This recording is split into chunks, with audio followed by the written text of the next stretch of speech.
ano, si Rafi. Oh, may mga programa yan eh. Tapos ganun pala sila. Diba? Grabe po. Opo, si Wambon at saka si Baliling, BFF. So, ngayon, alam na po natin mga kaibigan. Pati po Congress ha, lumabas yung mga, wala, hindi lang lumabas yung mga senador, no? Hindi lang pinakita, no? Hindi, ewan ko, sa susunod na siguro. Pero, at least mga kaibigan, talagang dito po guys, ay sapul po sila. So, ewan natin kung ano pong gagawin nila dyan.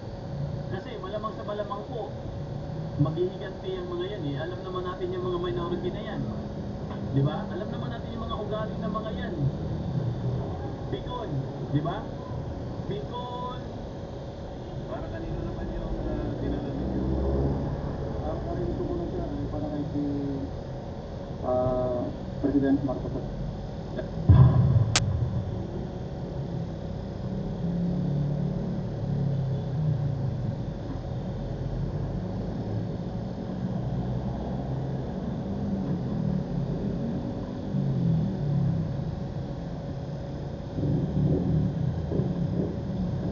For the record again, Attorney Maligod gave the chairman as well as my colleagues in this committee a copy of the pinagsamang sinumpaan salaysay of the 18 ex-soldiers, the same copy that was submitted to the Office of the Ombudsman sometime in February 2026.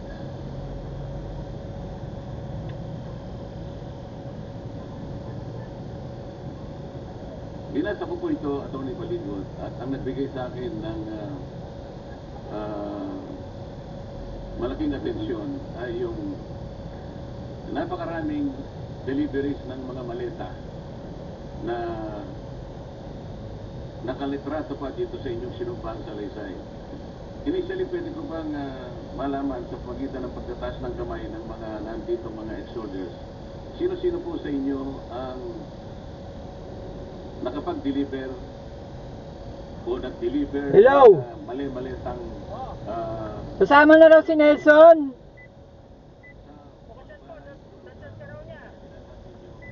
Wala pa, hindi pa nag-chat. Nandito pa naman ako sa Teheron eh, nagpapagas. Kasama mo na yung pamangkin mo. Ha? Kasama mo na yung pamangkin mo.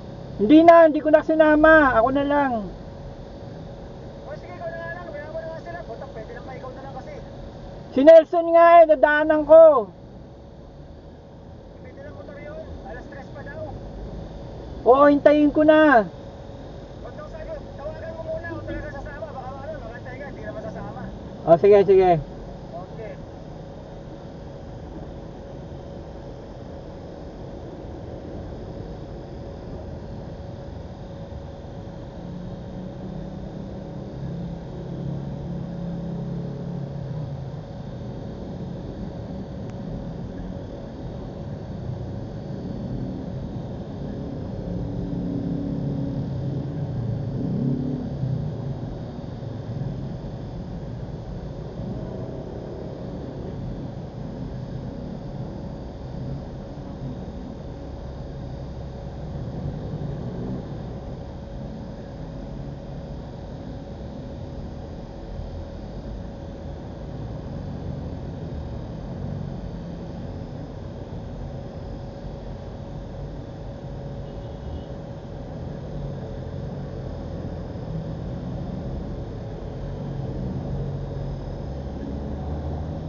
uh,